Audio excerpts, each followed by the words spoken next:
નમસ્કાર દર્શક મિત્રો, ખબર અરવલ્લીમાં આપનું સ્વાગત છે. હું છું અલ્પેશ રાઠોડ. અરવલ્લી જિલ્લામાં છેલ્લા કેટલાક દિવસોથી ભારે ચર્ચાસ્પદ બનેલા એક મુદ્દા પર પોલીસ, પ્રજા અને અન્ય લોકો ચર્ચા વિચારણા કરી રહ્યા છે. એ દરમિયાન આ અરવલ્લી જિલ્લાના મોડાસા શહેરમાં 3 દિવસ પહેલાં એક યુવાનને પ્રેમ લગ્ન કરવા બાબતને માર મારવામાં આવ્યો હતો.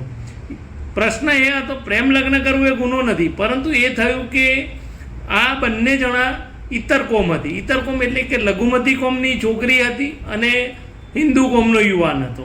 આ બંને આશરે 6 માસ પહેલાં લગ્ન કર્યા હતા.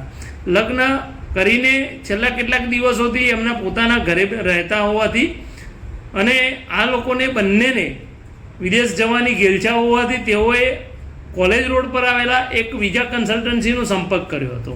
એ દરમિયાન 2-3 દિવસ પહેલાં આ છોકરી અને લગ્ન કરનાર યુવાન બંને જણા વિઝા કન્સલ્ટન્સીવાળાના ત્યાં ગયા હતા, જ્યાં ઓચિંતા જ ક્યાંકથી એના છોકરીના પરિવારજનો એટલે કે પિયર પક્ષના પરિવારજનોમાંથી કેટલાક લોકો દોડી આવ્યા હતા. તેઓએ પૂર્વ આયોજિત કાવતરું રચી આ બંને છોકરીને ઉપાડીને લઈ ગયા હતા. સાથે સાથે આ યુવાનને ઢોર માર મારવામાં આવ્યો હતો. એનામાં એવું થયું કે છોકરીને લઈ જનાર કરતાં છોકરાને મારનાર લોકો એ આક્રોશ એવો પ્રકટ કર્યો હતો કે એના માથામાં, એની આંખ ઉપર, એના મોઢા પર અને શરીરના કેટલાક ભાગો પર ભારે ઈજાઓ કરી હતી. આ કારણે આ યુવાનને હોસ્પિટલ ખસેડવો પડ્યો હતો. પોલીસે એ દિવસે ધાડ અને મારનો ગુનો દાખલ કર્યો હતો.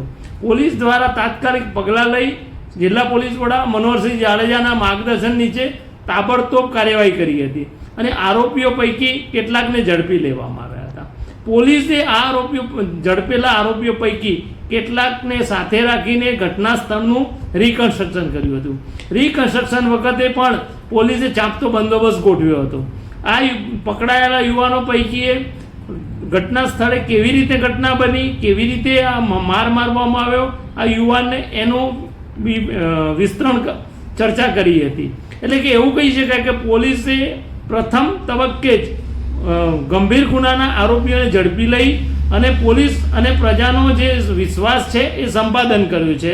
આગામી દિવસોમાં આ પ્રકરણમાં નવો વળાંક આવે તે